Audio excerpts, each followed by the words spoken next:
Ved, Pranam Mantra. Om Sahana Vavatu Sahano Bhunaktu Saha Viryam Karvavahai Tejasvinavadhitamastu Ma Vidvishavahai. Om Shanti Shanti Shanti Hari Om. We have been discussing Nasadiya Sukta, and we already had two talks on this. That itself should show how subtle the description of creation is in Nasadiya Sukta. Now, just to give you an overview,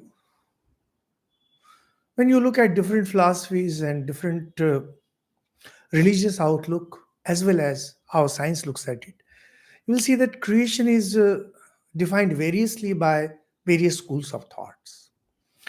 The most prominent, which is current nowadays among the scientists, is creation comes out of matter, dead matter, and consciousness, as it's understood, is a product of dead matter, whatever that might mean.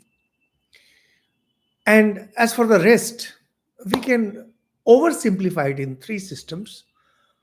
The best comes from Prakriti, according to which matter and consciousness are like heaps, or they say like parallel rivers running continuously. And whenever there is a meeting between consciousness and matter, there is creation. Those of you who know something about steady state theory in physics would know that there is similarity between what Prakriti says about, what Sankhya says about Prakriti and steady state theory. Of course, steady state theory in physics has been debunked now. Scientists do not go by it. The idea is that Prakriti and Purush means consciousness, these two things are running on parallel tracks. Sometimes they interact. That means you have a very clear division of matter and consciousness. So there are two realities. This is real Dvaita, real dualism. Third one is, as proposed by some of the philosophers in India also, it was about accepting what Sankhya says about matter being there, but there is great Maheshwar, the Lord. Under his supervision, all this takes place. So, God is the third entity that is introduced there. And Nyaya is a common philosophy for people, is no more in vogue. Earlier it was, but now it's gone. In bhakti, wherever you find bhakti, there is what we call dualism. It's God and His will. God wills, and there is creation. God wills, and there is dissolution. Now, what is this free will? No one knows. Why God wills, we have no answer. And we will come across this thing in our Nasadiya Sukta too. And the last is Vedanta. Vedanta goes more or less by Nasadiya Sukta, more or less. Puranas, they go more by what the Nyaya says. That means when God wills, there is matter, and creation is more or less ready to take place. But creation cannot take place because there is no conscious principle behind it. Now, simply because there is matter and simply because there are senses, creation cannot take place. There has to be a conscious entity. And so the Lord provides consciousness to the whole heap of matter and the senses, etc. You find this beautifully described in the Bhagavatam.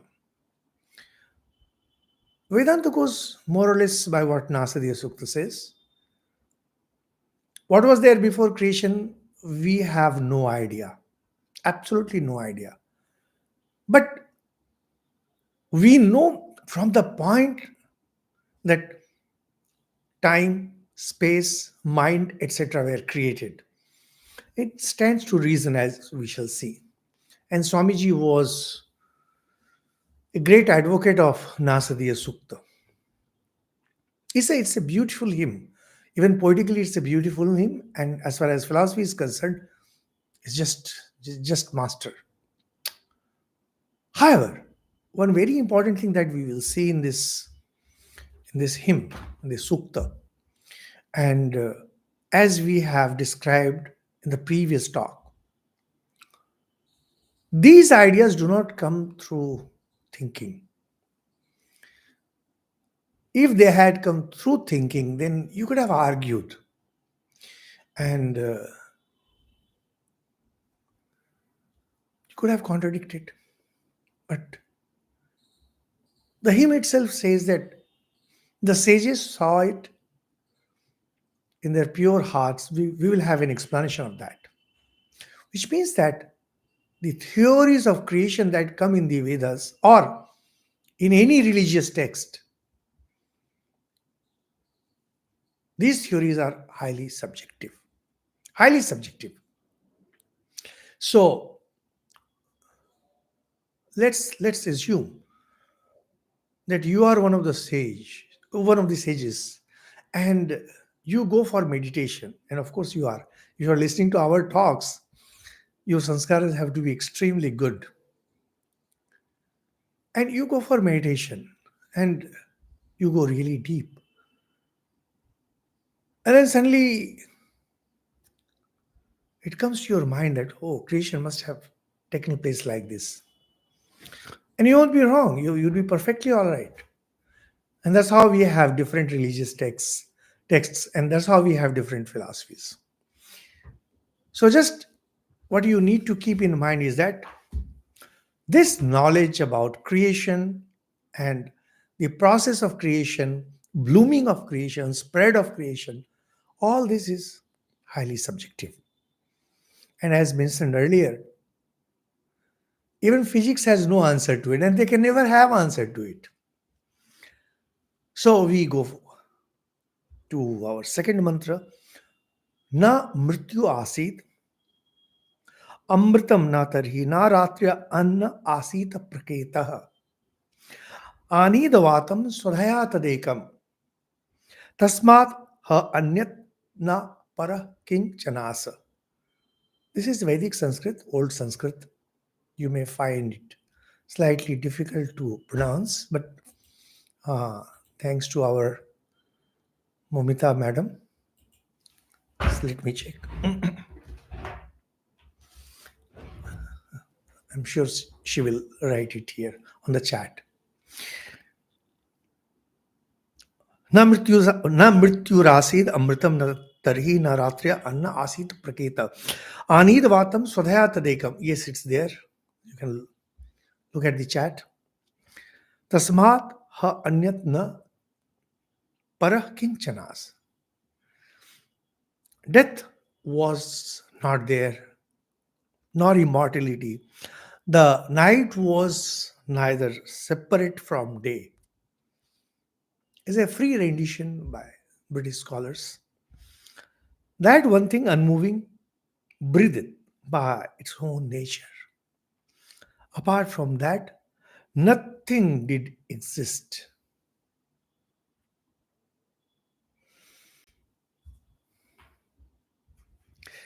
We had mentioned earlier, Stephen Hawking very famously had said, what lies south of the South Pole? Now, what lies south of the South Pole? Well, the question makes no sense. Just like that, what was before creation makes no sense. It's wonderful. I mean, when you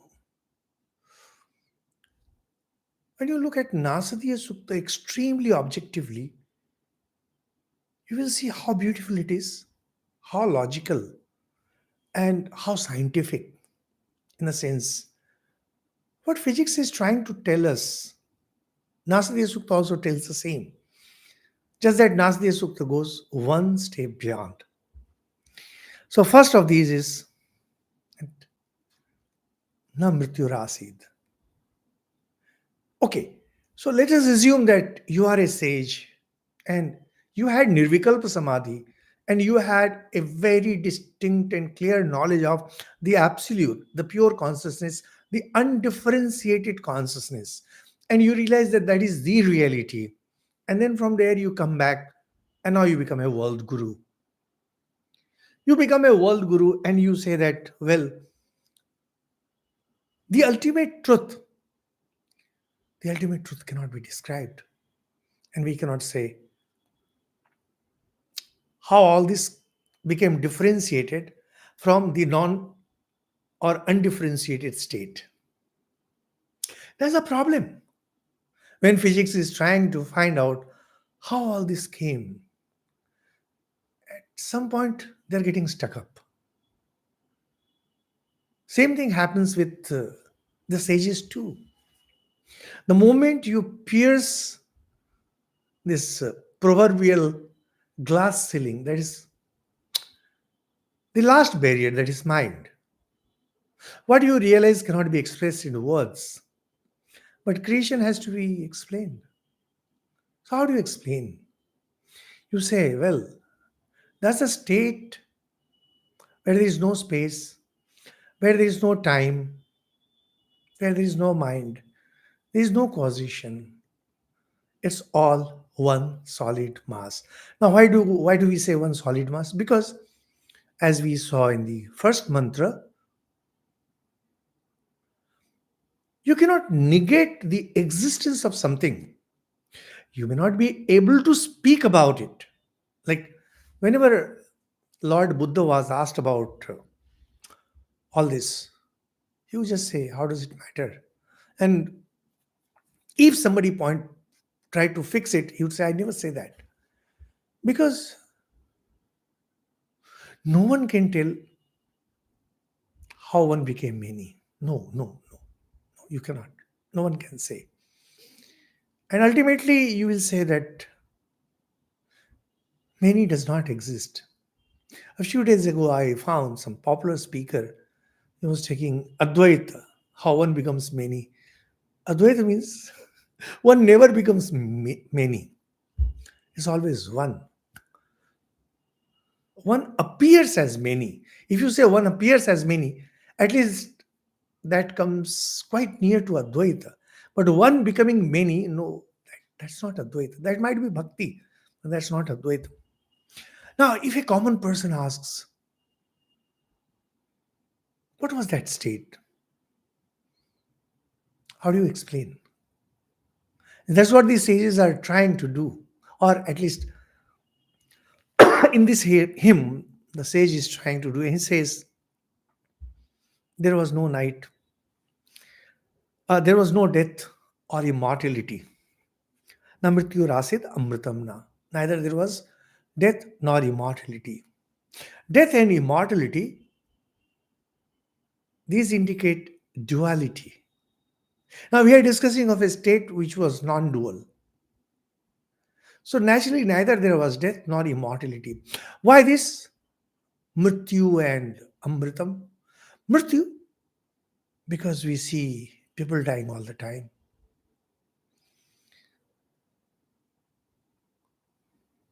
Even in villages, even in a small village, people are conscious of death. Insects die, animals die, people die. So, is there any kind of transformation that is from the state of being to non being? No. Okay. In that case, everything is or was immortal. Not even that, because the moment you talk of death and immortality, you are talking about the physical presence of something and physical transformation or non-transformation of something.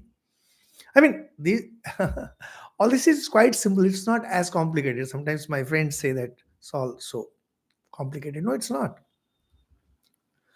It simply says that everything that appears to be real and true and firm in this creation, that is absent. Since there was no death, you can't talk about immortality. Imagine it this way. We, the people of Earth, let's have a thought experiment and we reach the sun. Now we go and we visit the sun and we ask, how is the day here? And that thought experiment had some beings who live on the sun. They will be surprised. What is day? No, I mean absence of night. What is night? They'll never understand. The idea of death and night is because of sun on this earth. But if you were to be on this sun, then there's no question of night.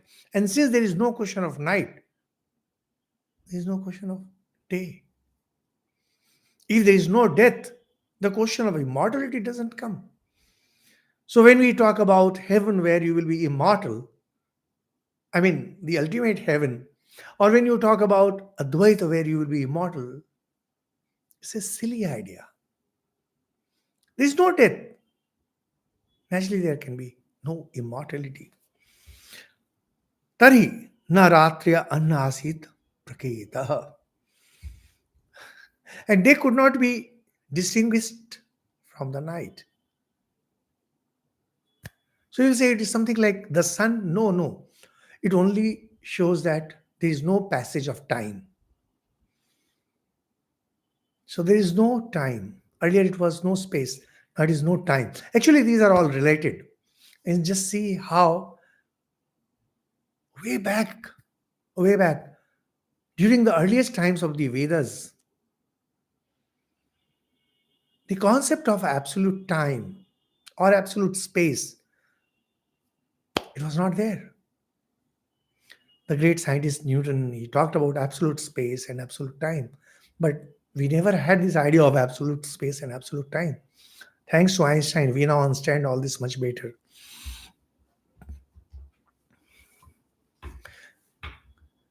In fact, this is one criticism against the Bible, Old Testament. God said, let there be light, and there was light. There was creation. And on the first day, see,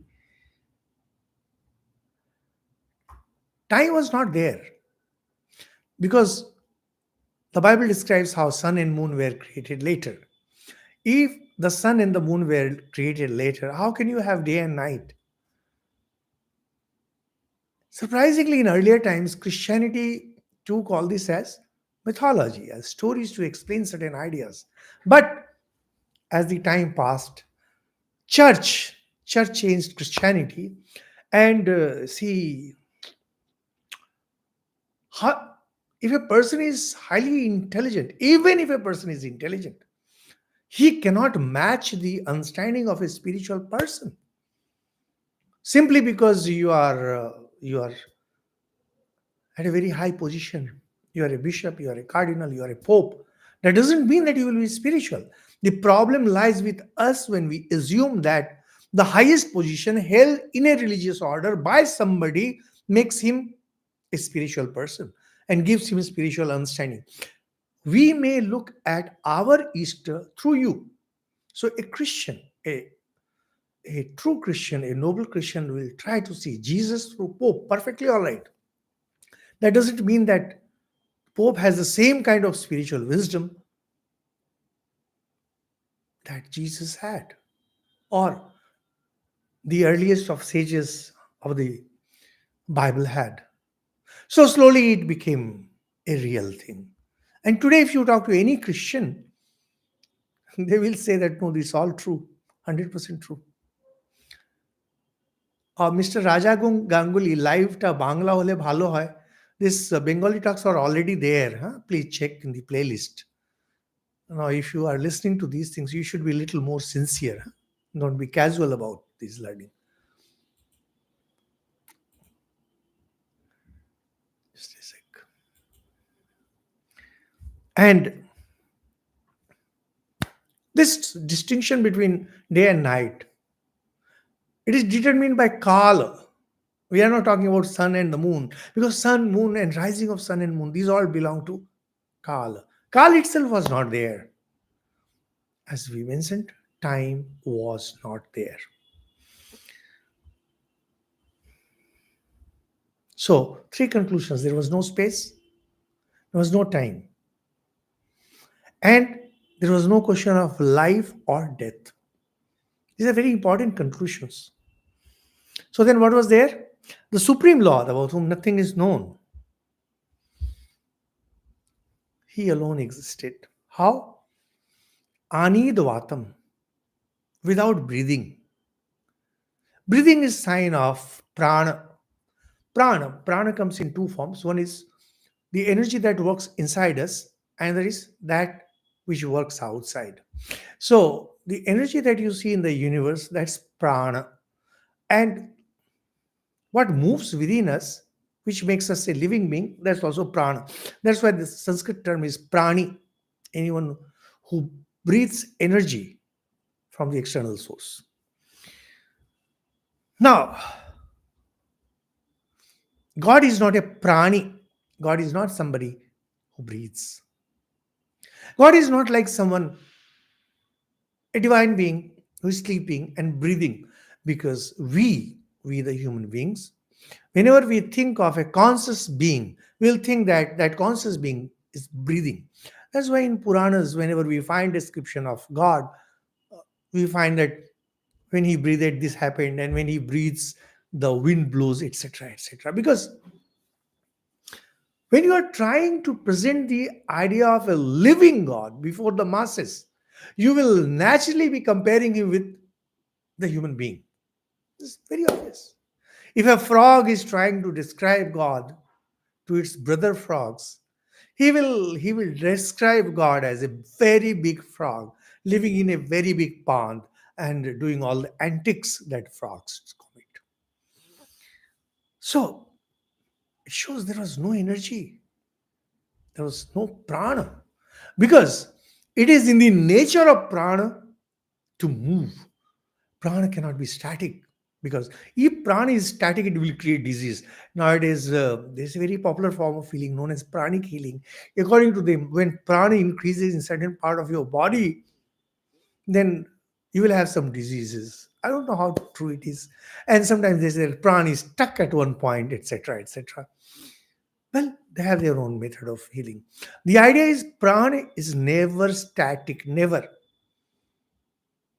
Prana is always on move. Energy is always on move. And there is no movement of energy when God is there.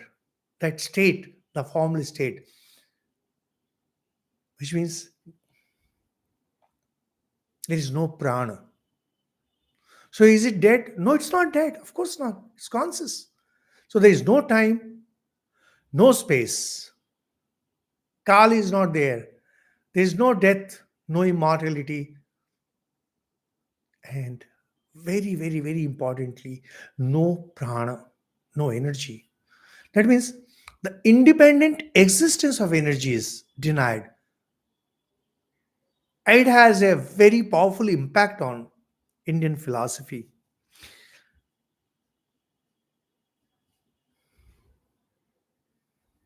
because Prakriti is characterized by prana. It negates the independent existence of Prakriti. That is, the ultimate of Sankhya philosophy is negated. And how did the Lord exist? Tat ekam. So, independent existence of anything, you name the thing, it is negated. Imagine a thing, it's negated. There was no mind, there was no time, no space, no energy, no Prakriti, nothing. Not even God. God with a capital G. No, not even He.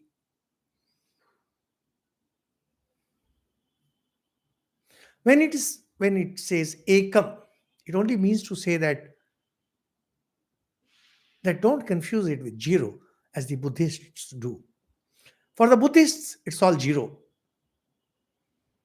not for Buddha, of course. When it says Tat Ekam, that alone existed, it only means to say that there was an existence, there was something, because something doesn't come out of nothing.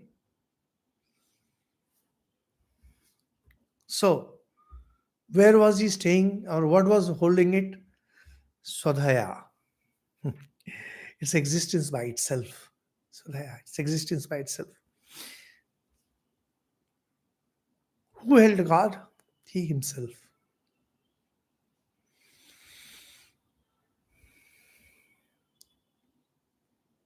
This is actually, it has a very powerful implication.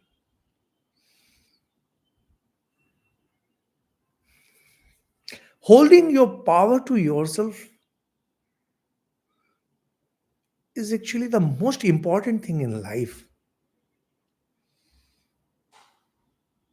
One very big problem with each one of us is that we cannot hold our power within us. So when we get angry, we take out our frustration. When we are full of lust for something, anything, we just want to fulfill it. We want to purchase things, we want to run after this and that, things like that. Or any other kind of emotion, we want to express it. Those of us who are a bit creative, those of us who have ever tried writing poetry, you see, the moment you write a few lines, you run around and start telling people, just here, just look at these lines, see how beautiful. Because we are not able to hold ourselves back. To have energy is very good. In fact, during my talks, if you listen to any of the series that we have, either in Hindi or in English or in Bengali, you will see that I keep talking about gaining energy, gaining power. More than that, we need to have that power that will withhold its power. It's an amazing concept in Hindu scriptures. Like those of you might have heard our talks on Valmiki Ramayana. There's a description of Lord Shiva where it says, once his divine consort Sati was gone, he held his power within himself. Even in Hanuman Chalisa by Tulsidas Ji was a great saint and he understood the gist of the scriptures. He understood perfectly. So, describing Mahavir Hanuman, he says, Apan tej samharo ape. Your power is so much that only you can withhold your power. No, nobody else can. Because whenever we have power, we like to show off. You see these politicians and those who are in power, they're always trying to show off. They'll say, you know what I can do to you? Because it only shows that you don't have the power to withhold your own power. God has that. And not only that, he has that power. When there was no creation, he kept himself completely to himself. It's an amazing, I tell you, it's just too beautiful. Beautiful.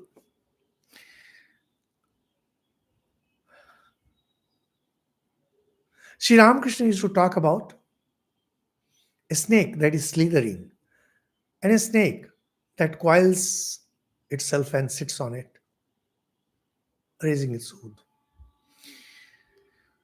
Water, water, water has its waves, and water also stays without any movement.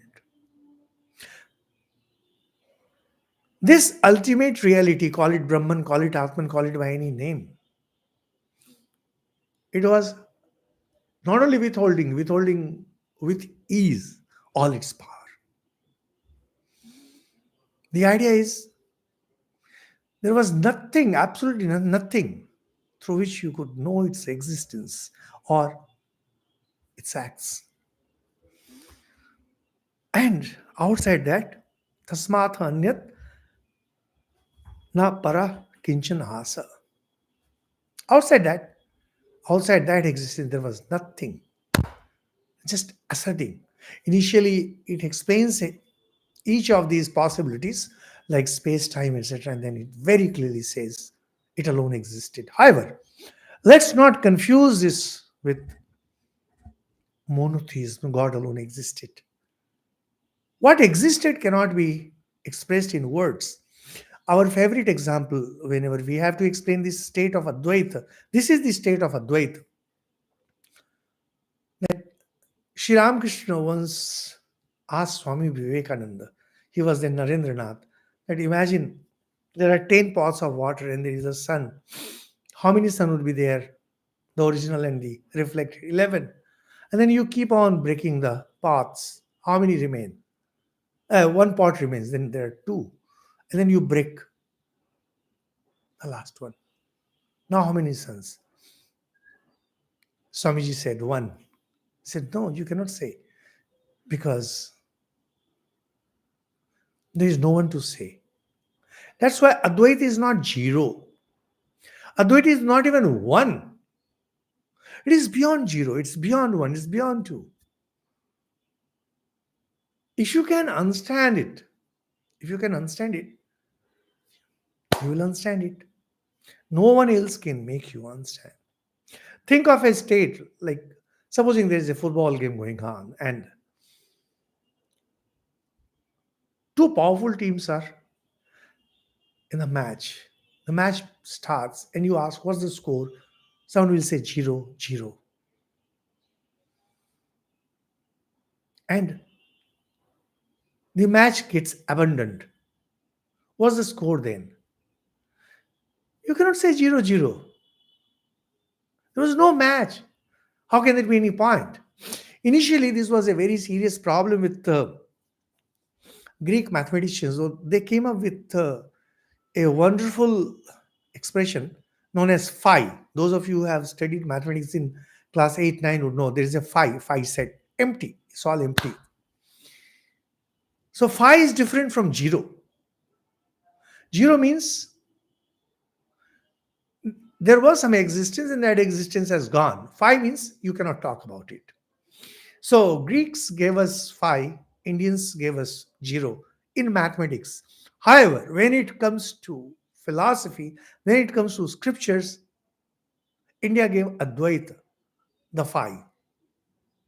And the Western world gave us the concept of one. For a common man, it's very important. For a common man, it's very important to know that God alone existed.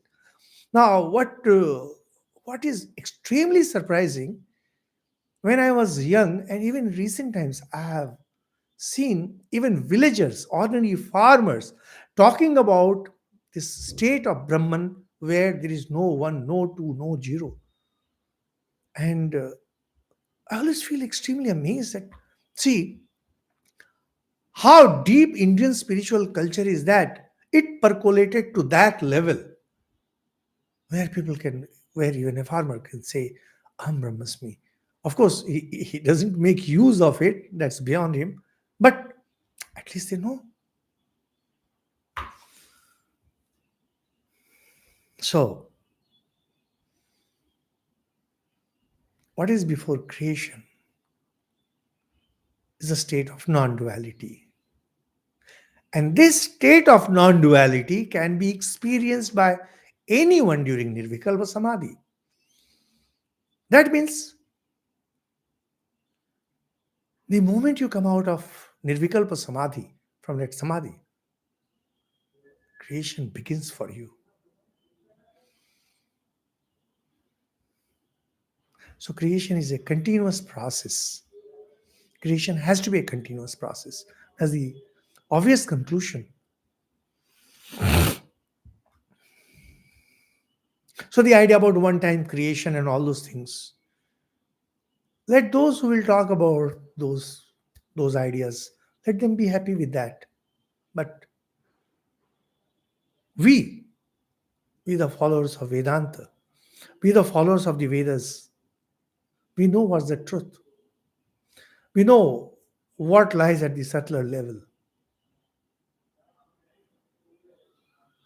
We should abide by that. And we should constantly strive to reach that state. These are not mere words. These are much more than that. You need to you need to reach that state. Tam asit tamsa gudham agre apraketam salilam sarvamaidam तुच्छेनाभ्युपहितम यद आसीत तपसस्तन महिना अजायत एकम. If you break it, it reads Tama asit tamsa gudam. Actually, its pronunciation is gudham, gudam. That pronunciation is now gone. We don't use it anymore. Agre apraketam salilam sarvamaidam. तुच्छेन अभु अपिहितम यद आसीत तपसा तन महीना अजायत एकम. English translation is pretty simple. There was then only darkness, covered in darkness. The famous expression.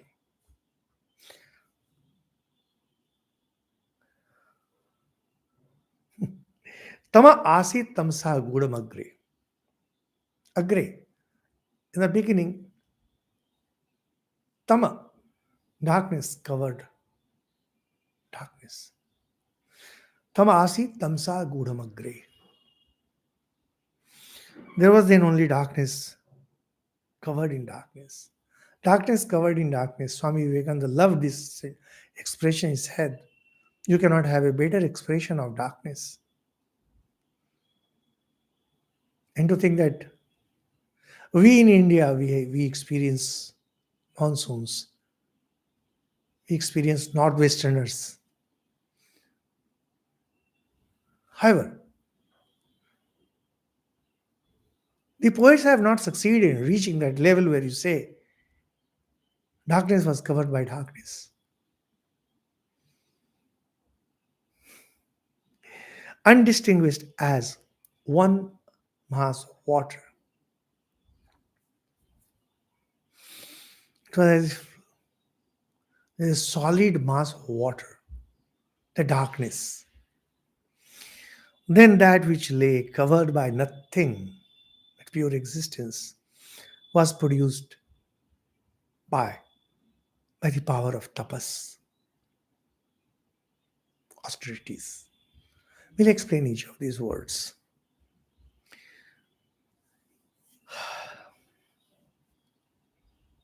Those of you who are familiar with Indian spiritual traditions, you know that this creative power, that is, when creation blooms, there has to be power behind it. This power is known variously as Prakriti, Shakti, Maya, etc. Here, in Nasadiya Sukta, it's Tama, darkness. And this Tama can be interpreted to mean Prakriti, Shakti, etc. Or, as Vedanta uses, Avyakta, Adrishya, like that. Each of these expressions nearly mean that we have no idea about what that was, excepting for Prakriti or Shakti. Even Shakti is not a very clear idea because Shakti, that is power. Power is always one with the one who is holding that power. But as far as Prakriti is concerned, it's a distinct entity as compared to, say, consciousness. Tamasa asi tamsa gudam agre apraketam. There was only darkness covered by darkness. So there was probably a primal cause, because we, that is the human beings, we cannot think of something coming out without any reason, without any cause. So there must be some kind of cause. So earlier the description is of the state that you experience in Nirvikalpa Samadhi. Now the description is more or less coming from the mind. And that's how different systems of philosophy evolve. However, it says there might have been a seed, there must have been a seed, but there was no way of knowing. How do you say there was no way of knowing? Say that darkness was covered by darkness. That tama, unknowable. It was covered by unknowable. That's the best way to say that. Well, we have no idea. You just have to admire the honesty of these sages. How honest. And aprakritam. It's unknowable. Absolutely unknowable. The seed that was there, because ultimately we see that the creation blooms. So seed has to be there. The power has to be there. But there was no way to know it. Since there was no way to know it, we say that the darkness was covered by darkness, but no way to know it. Whole thing actually, you can see how slowly Nasadiya Sukta is moving towards explaining the inexplicable. These things cannot be explained, as we shall find in later mantra.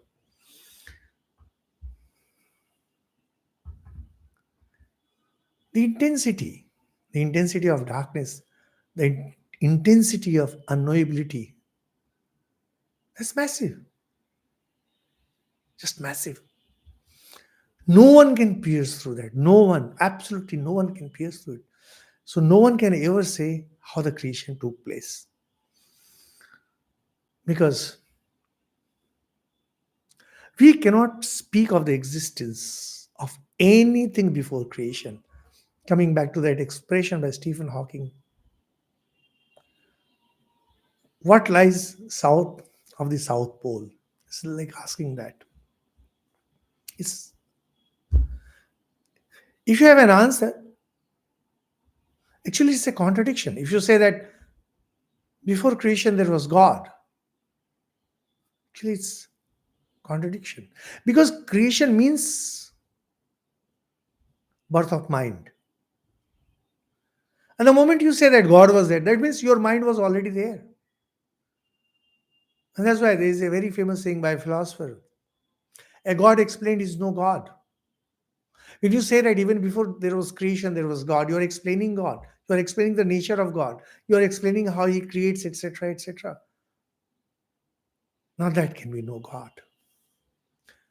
First, you must say that there is no answer to all this because it's all unknowable, because there was no mind, as this hymn will say. However, what this Nasadiya Sukta says, that there was the potential of becoming. We know nothing about the being, but we know that there was some kind of potential of becoming. So there was some kind of being which had the potential of becoming. It simply gives you scope for different philosophies. And this is where, say, Tantra takes up the idea of Shakti, or Shakti worshippers take the idea of Shakti. And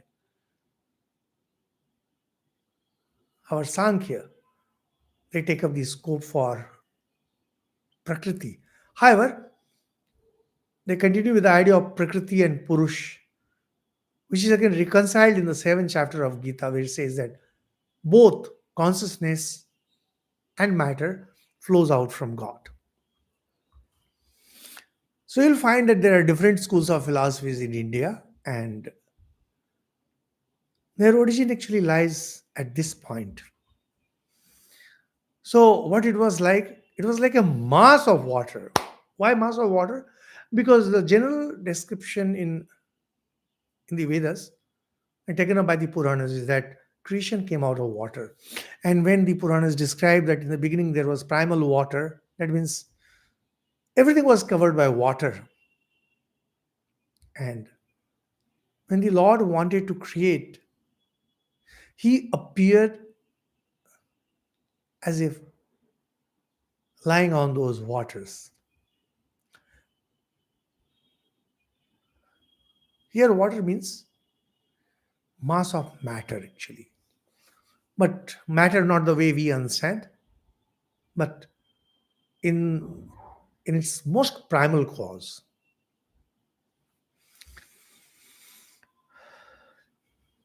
And the cause of the universe. Now you can talk about Prakriti, now you can talk about Shakti, now you can talk about any of these words.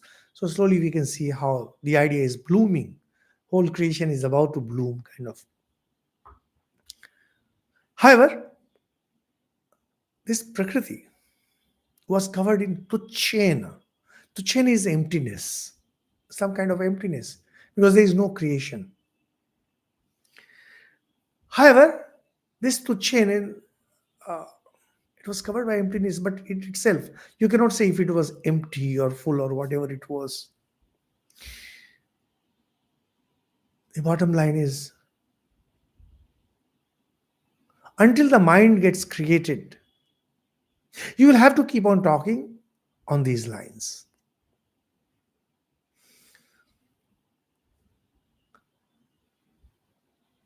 So now you have this mass of water. Not It's not the physical water. It's just a term. Salilam. Salilam can be translated variously. Actually, it's mass of undifferentiated matter. So that conscious being, that's God.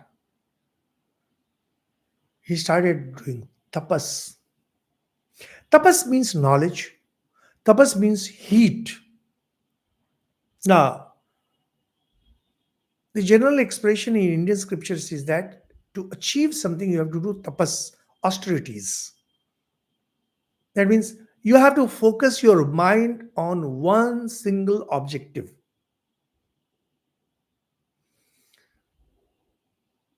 And then the goal is achieved. There's a slight difference between sadhana and tapasya. In sadhana, you already know, you already have that. For example, somebody wants to be a wants to be an archer or a shooter. So he already knows everything. He just has to go on practicing that, and he becomes an adept. Now, for example, you people, most of you might have taken mantra diksha from your guru, and so you perform sadhana. You perform sadhana. You already have that. Your guru has told you the technique, and then you keep on honing your skills at that. That means you keep on practicing it continuously, and it's a part-time job. Most importantly, sadhana is a part-time job. But tapas is number one full-time job, 100% full-time. And secondly, you want something, but it's not there with you. So, for example, we find that in earlier times, the devas, the gods, and the demons, the asuras, or some daityas, they performed tapasya. That means they sat down somewhere in the thought of God, God, thinking of Lord Shiva or Vishnu. And then God appears and says, yes, tell me what you want. And then that person asks for something. That's something which was not with him. So there are two very important things. In tapasya, what you want, you don't have. Or rather, you don't have what you want. And you want it in any way. In sadhana, you already have it. You just want to increase the potential of it. When a mom brings up her child, she's doing a tapasya because it's a full-time job. Full-time job. The growth is unexpected. Generally, we say tapasya, it's not sadhana. But when we study, it's sadhana. But if someone is too focused, has made it a full-time job, then sometimes we say, in that person's honor, he or she is doing tapasya.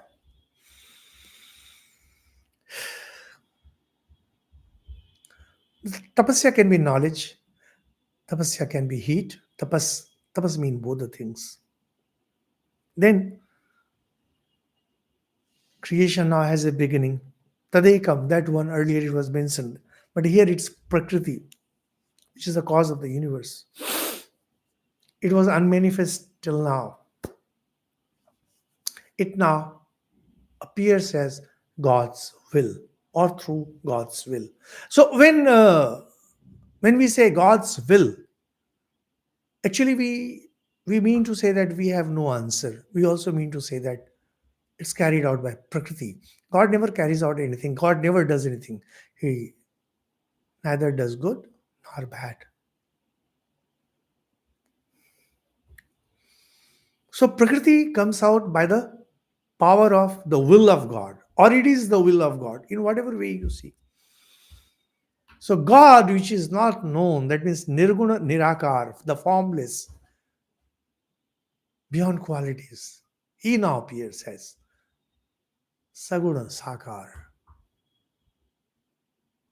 This is now God, the Ishvara. God, under whose supervision now the creation will take place.